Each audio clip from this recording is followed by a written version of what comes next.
The Little Prince said, "You can only see the truth with the heart." But if the other heart now is faking or cheating, this heart should be able to see it because it sees the truth. So there wouldn't be any more faking. While I think about that problem, we just learned this wonderful piece. Many sang it like Ray Charles, so I put a little bit of Ray Charlesy fills in it. Hope you enjoy it. Let's go.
Welcome to my help section for your cheating heart.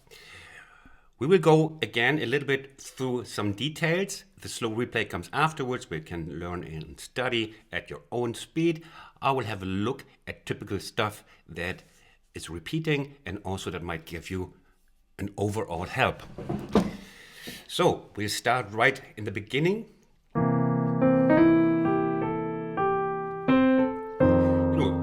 Left is just the chords as usual, and now we come to this run up. We'll have a look because it's coming back in the end, so you only have to learn it once.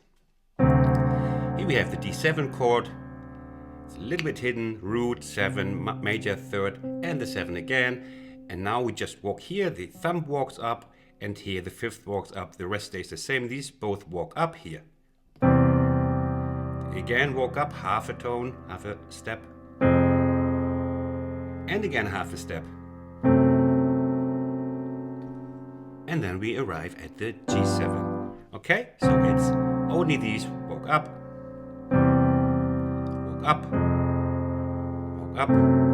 and we are here.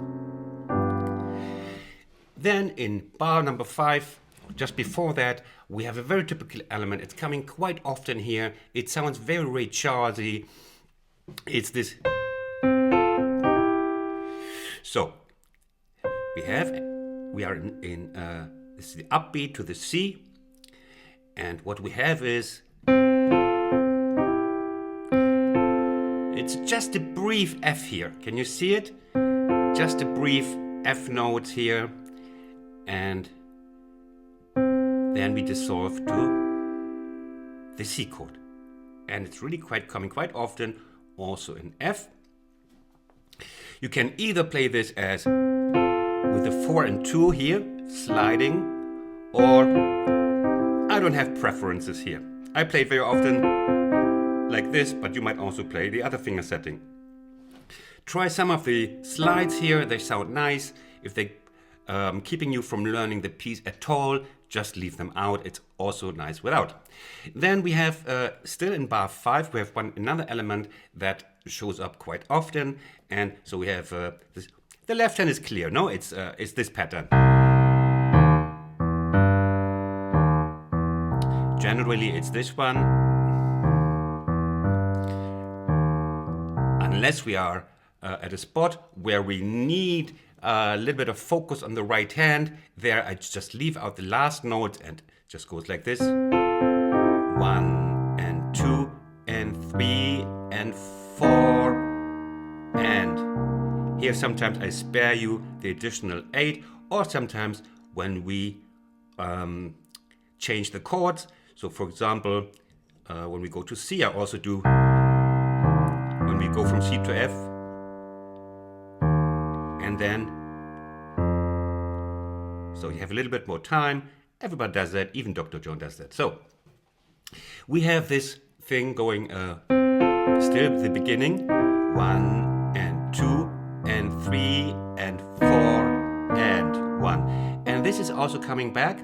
What we do is the trick I showed in one of my last blues piano tutorials. Maybe if you're just learning my songs, you might also have a look at my blues piano tutorials. If you like my blues songs, they explain these phenomena. We are in C and we want to go to C7, so I just go chromatically from the CE chromatically down until we have the C7. Here's the 7, and we add the 9 here also, the D. It's a nice, very nice way of leading to from the normal C to the C7. You can hear it, it's very beautiful. And we go on. Then we have a lot of these. We are still in the same bar. We are on second bar F.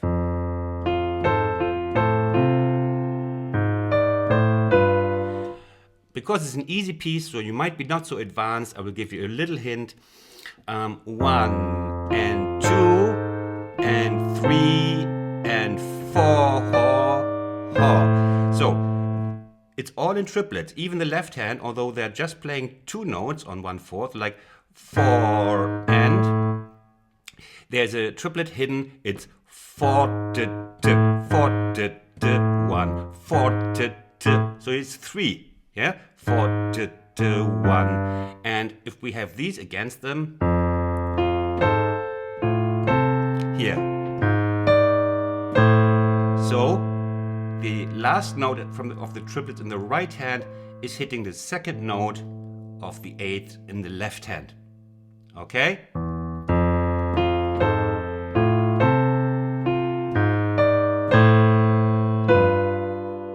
We go on. And here you see we have that quite often, that we have a triplet here having to fit on the left hand, and it's very easy because it's all in a triplet structure.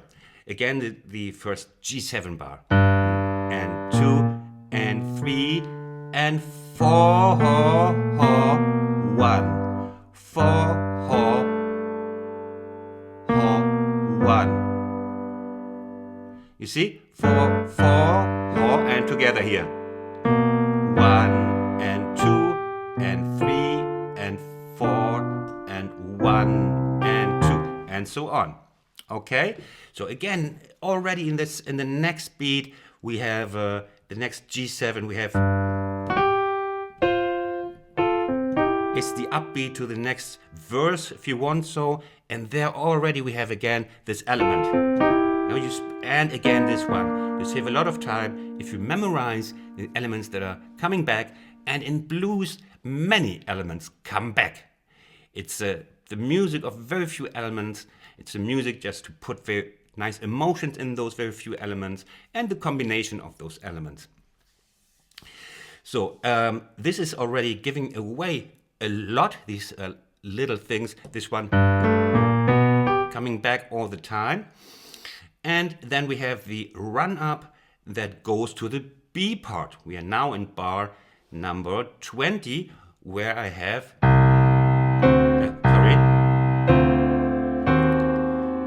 it's called a run up because we are running up, we are tying the C7 to the B part. You see how often these triplets come, huh? And it's always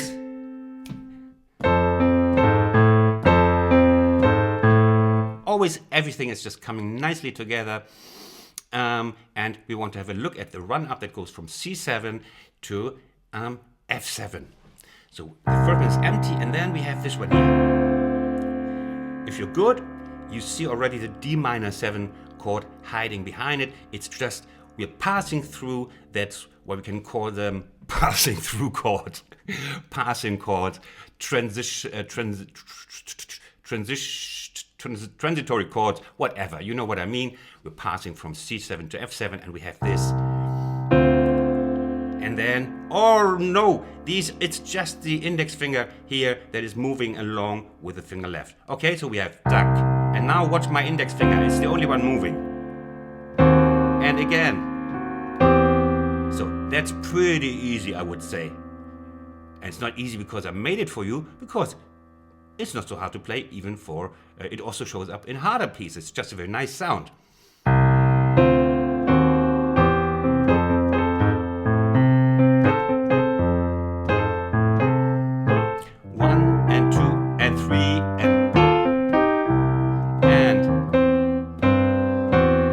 D7, country style chords.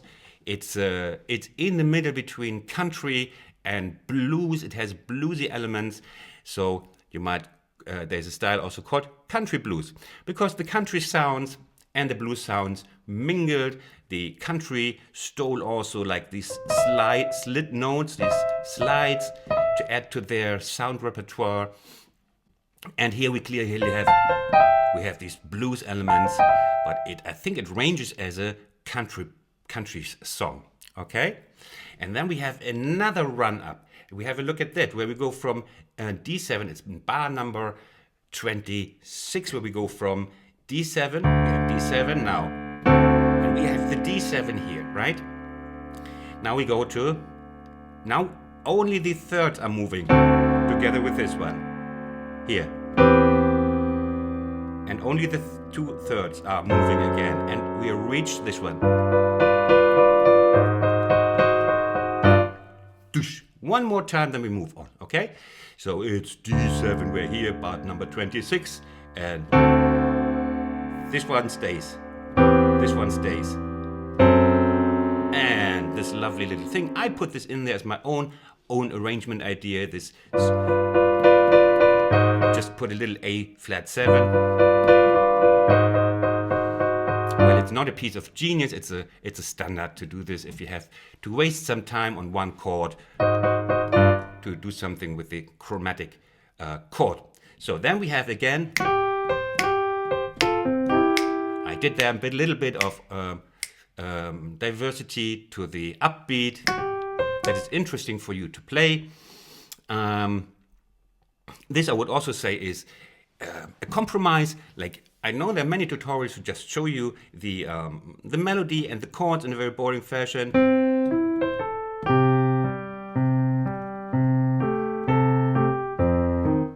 I give you things in between that sound bluesy and emotional, and I give you always several choruses, so the whole thing becomes longer.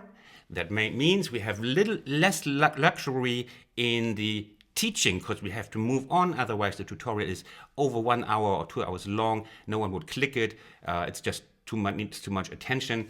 And so with the compromise of showing you, giving you more sound, and then just explaining some details, and the rest you must work along yourself. That's why I slowed it down. So I think it's a good compromise. And we have the trills here. You don't have to do the trill, but it sounds nice. We have to hold on the G7 for a while. And I always say the piano is handicapped in holding notes. You know, we cannot. The sound will be gone in 2 seconds. We cannot hear it anymore. So trumpet can hold, voices can hold, and we have to pretend we can hold with a little trill or tremolo.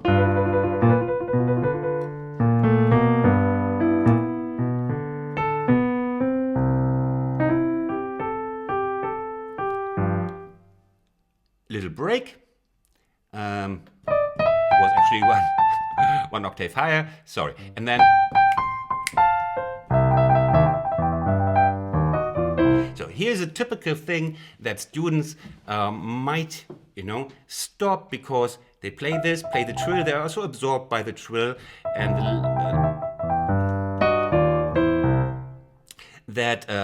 this jump is already causing a little fracture in the performance. So you practice this one, for example, just a little practice help how you should go about trill and bap, bap, all jumps. You could practice once, twice, 3 times, that you are not surprised that it's suddenly going here, and you must catch the right finger setting. So, and then you know already where you're going. All these jumps, pay the attention to them, because nothing is worse than all this interrupting. Also watch my tutorial, one of my last tutorials. Let's stop this stop and go in piano practice. Okay, it's all got to do with that. All this interruption just makes me crazy with my students. So then we have a thing that you can easily learn.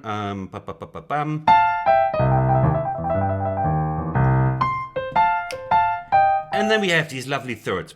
It's a little bit reminiscent of the Memphis style, I believe. It's Fats Domino, like. And here already, we are now in bar number 45. Have you ever managed 45 bars on one evening? I mean, like real bars. You manage in music, 45 bars, no problem. We have. And here again, we have again hidden this one, what we had in the beginning without the G. We're wandering again, we are sneaking our way to the G7. Remember these ones? They're the same here, just with the G on top. See, you learn for the future. You learn for the future, okay? Then we have a little further on, like 2 bars on, we have the F7. It's doing the same 6 as we did before in C. You know these 6? 6, wandering down to the chord notes. We have the same now in F. They're a little rarer. So let's have a look. We start here. Bar number 47 it is. And then you slide with the first finger. So also prepare those, because they are not happening very often. You haven't seen them a lot. They will make you stop your playing. Then, oh no, what is that? So if you practice them, play them 10 times, visualize the image of the chord, like where is everything going. Then try it blindly, like look out the window or look at your husband. If he's good looking, then you do it blind and you can see there's not much to it. Your fingers can feel all of the road it's going. Yeah? Because you must come from here. Bum, ba, ba, bum, ba, ba, ba, bum. But this will not always keep you from playing on. Okay? Important tip from me. I'm such a friendly guy. And then we have easy peasy love. That's really easy. Yeah. I could play this forever. Yeah, we move on. We have again this beautiful sounding and easy to play. This.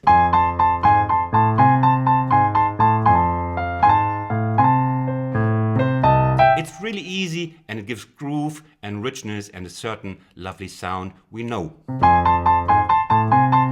We know this from everywhere and has energy. Then we have the same on D7.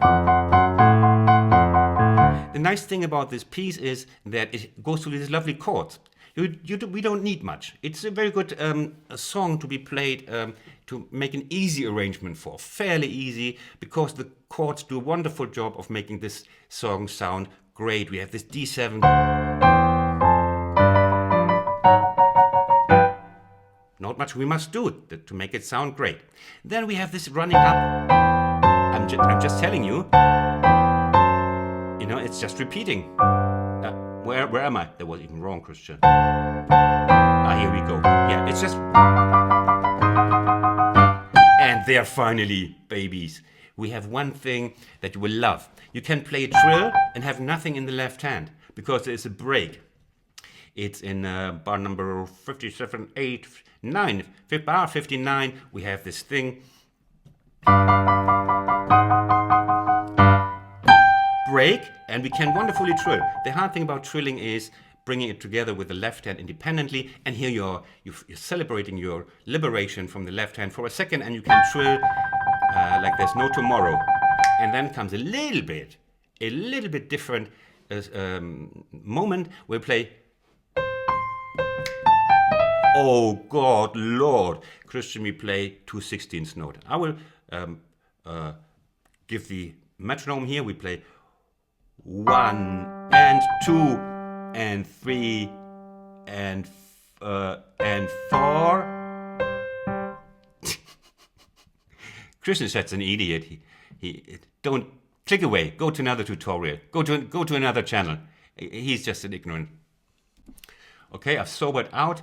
Again, next try, Christian. Come on, better yourself or they're all gone. 1 and 2 and 3 and 4. No? 3 and 4. Da-da-dum. So, these are your much dreaded 16th notes. But since we can play it slow, you can also play it slower, this song. You know, you can play it really like in a cozy.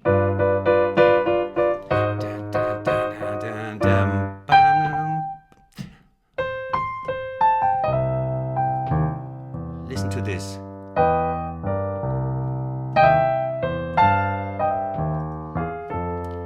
Lovely, lovely.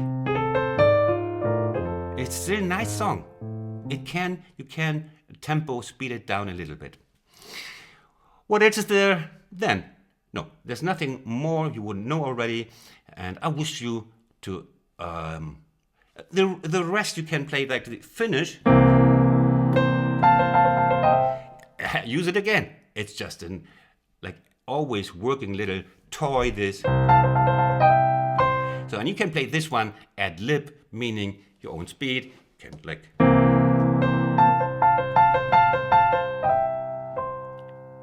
Okay, so do that. enjoy those moments of freedom, because there the click has stopped and the chord is down there, is sleeping, and you can enjoy your own piece of freedom in this piece of music. I hope you like it. I hope you subscribe to my channel, become one of my followers. I warmly welcome you. Now comes the slow replay, and wish you much success with it. And don't cheat with your heart. That's not what you're supposed to do. All the best from Berlin. Bye-bye.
I hope you liked my video and that you learned something. Now you can subscribe. Just press this subscribe button or click on another of my videos on this side. Thanks for watching. See you next time. Bye bye.